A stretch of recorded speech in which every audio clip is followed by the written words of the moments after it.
The house was silent, except for the rhythmic ticking of the clock on the wall. The dim glow of the bedside lamp cast long shadows across the room as she lay awake, staring at the ceiling. Something felt off. It had been for weeks. Then his phone buzzed. At first, she ignored it. A message in the middle of the night? Maybe just a work email. But then it buzzed again. And again. Her pulse quickened. Slowly, carefully, she turned her head. He was deep asleep, his back facing her, completely unaware. Her hands were steady as she reached for the phone, but her heart pounded violently in her chest.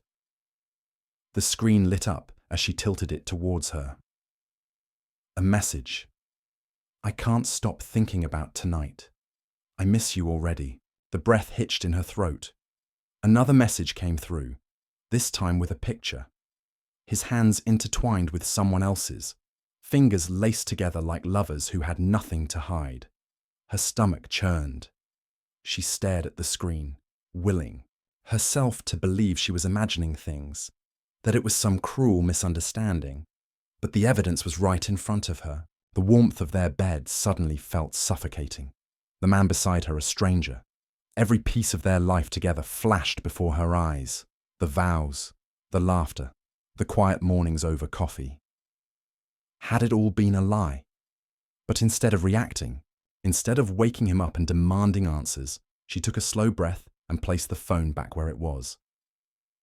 No, not yet. She turned over and closed her eyes, though sleep would never come.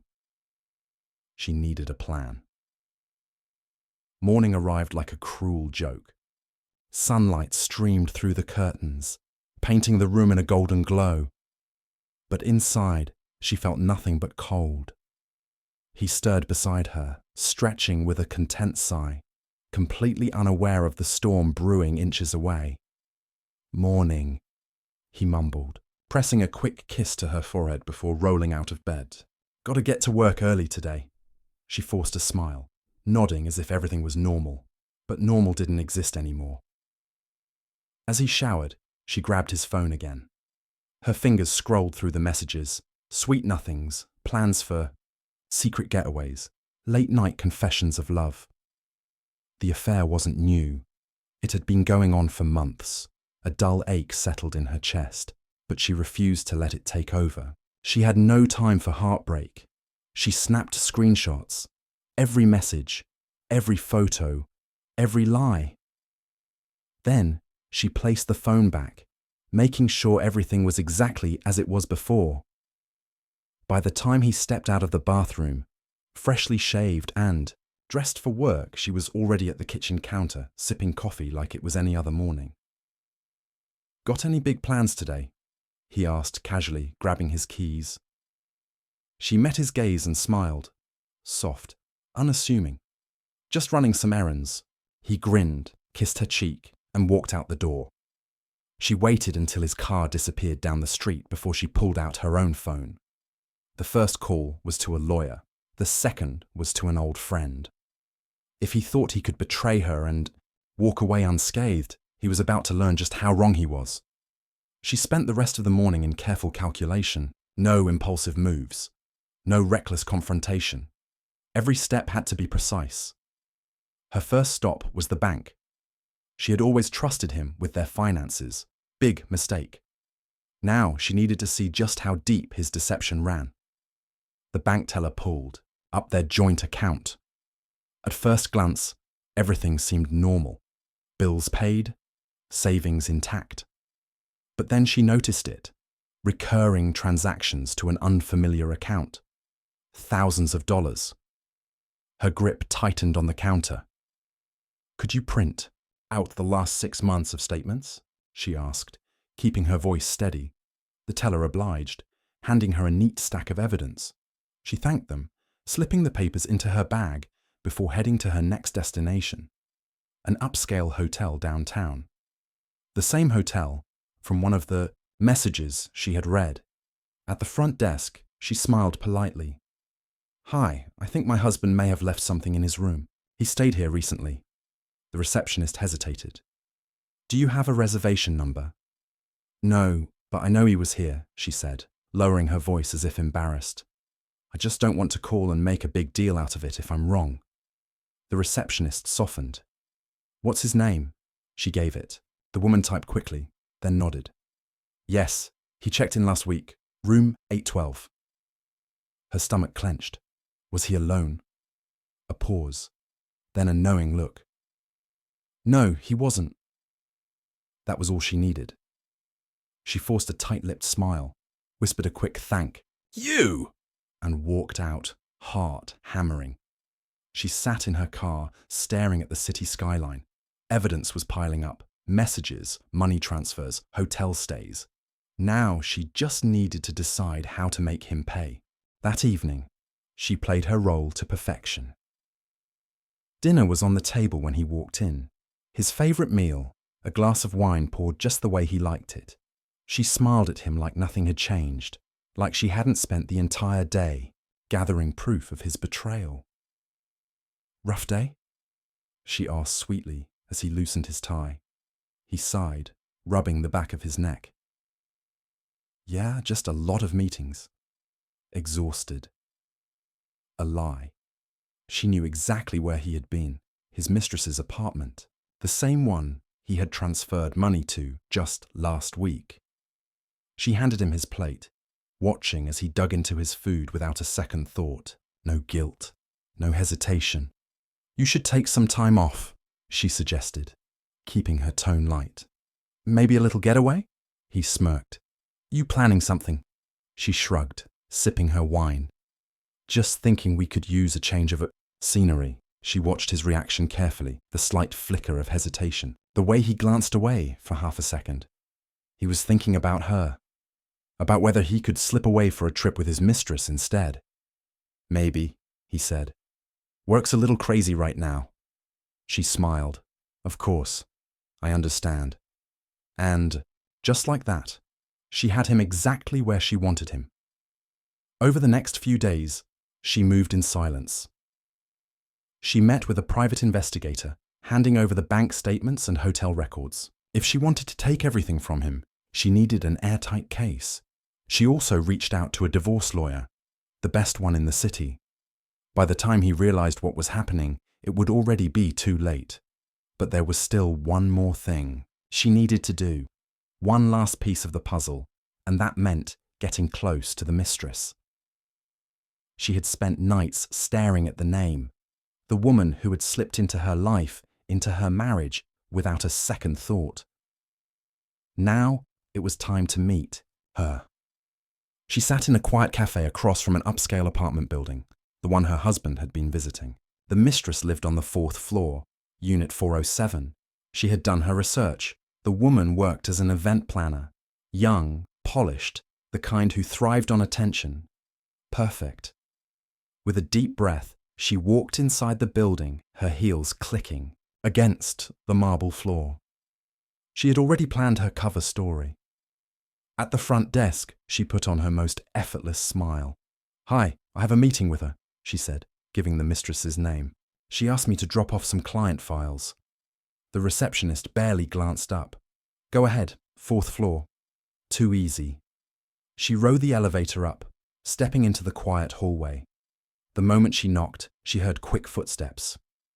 The door swung open, and there she was, younger than she expected, prettier in an artificial way. Long lashes, perfect lips, the kind of woman who believed she could take anything she wanted. Yes? The mistress asked, scanning her curiously. She smiled. I think we need to talk. The woman's eyes flickered with suspicion, but she didn't close the door. About what? She took a slow step forward. About him. A pause. Then the mistress laughed. You're his wife, aren't you? She didn't even try to deny it. There was no fear in her voice, no shame. That was fine, because this conversation wasn't about guilt. It was about control. She tilted her head, meeting the woman's gaze without blinking. You should sit down. Trust me, you'll want to hear what I have to say. And just like that, she stepped inside, closing the door behind her. The mistress leaned against the kitchen counter, arms crossed, confidence dripping from her every movement. "If you're here to threaten me, don't bother," she said smoothly. "He's already made his choice." She let the words hang in, the air for a moment before responding. "Oh, I know. And that's why I'm here." That seemed to catch the mistress off guard. "I don't think you realize what's coming," she continued, pulling out a neatly folded stack of papers from her purse.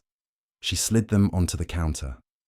Bank transfers, hotel bookings, the down payment he made on this very apartment, all of it.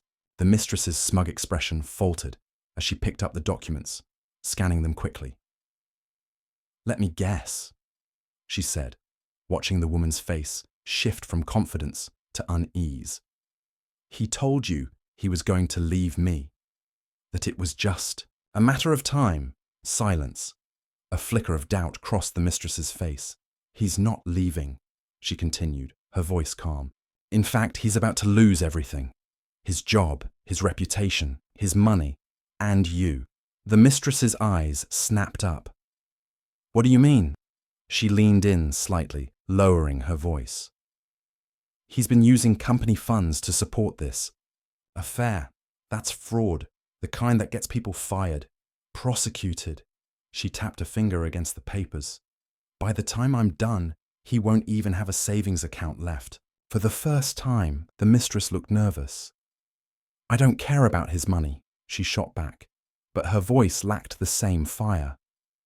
"Oh, I think you do," she said, tilting her head. "Because when he has nothing left, where does that leave you?" A heavy silence settled between them. Then, just as expected, the mistress swallowed hard and asked, "What do you want from me?" She smiled. "Simple," she said. "You're going to help me ruin him."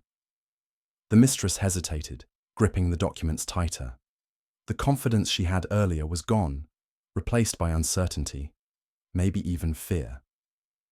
"I don't owe you anything," she said, her voice quieter now. "This isn't my problem." She leaned forward slightly, lowering her voice just enough to make the next words sting. "Oh, but it is." The mistress blinked. "You think you're special, that you're different." She let out a soft chuckle, shaking her head. "He's done this before. You're just the latest one." A shadow of doubt crossed the mistress's face.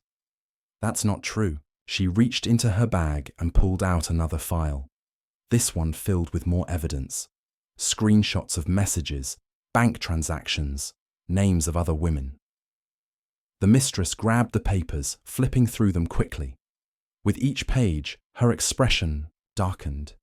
"He told me I was the only one," the mistress muttered under her breath. She gave a small, knowing smile. "They always do." The mistress's hand trembled as she set the papers down. And then the shift happened. The anger, the betrayal. The mistress exhaled sharply and met her gaze. "What do you want me to do?" She had her right where she wanted. "Play along," she said smoothly. "Pretend everything is normal. Let him think he's still in control." The mistress nodded slowly, the pieces falling into place. And then she smiled, a glint of satisfaction in her eyes. "And then we take everything from him." The mistress played her role perfectly. She smiled when he called, responded to his texts like nothing had changed, and even planned their next secret, a getaway. He had no idea she had switched sides. Meanwhile, she was making moves of her own. She met with a lawyer, finalizing the financial investigations and gathering the last pieces of evidence. The funds he had secretly transferred to his mistress? Documented. The fraudulent transactions from his company account? Ready to be exposed, and the best part? The mistress had access to his private accounts. Late one night, while he was asleep, beside her, she slipped his phone from his hand and unlocked it with his fingerprint. Within minutes, she had forwarded every incriminating message, bank detail, and email to a secure drive. The next morning, she sent a single text. "It's done." The response came instantly. "Meet me at the lawyer's office. It's time to end this." Hours later, He walked into the apartment, completely unaware that his entire world was seconds from collapsing. He leaned in to kiss the mistress, but she stepped back, arms crossed. His smile faded. "What's wrong?" She just stared at him. Then the door behind him opened. He turned, and there she stood, calm, composed, and holding a folder thick with evidence. His face drained of color. "What? What is this?" he stammered. "Your downfall," she said. "Consider this the beginning of the end."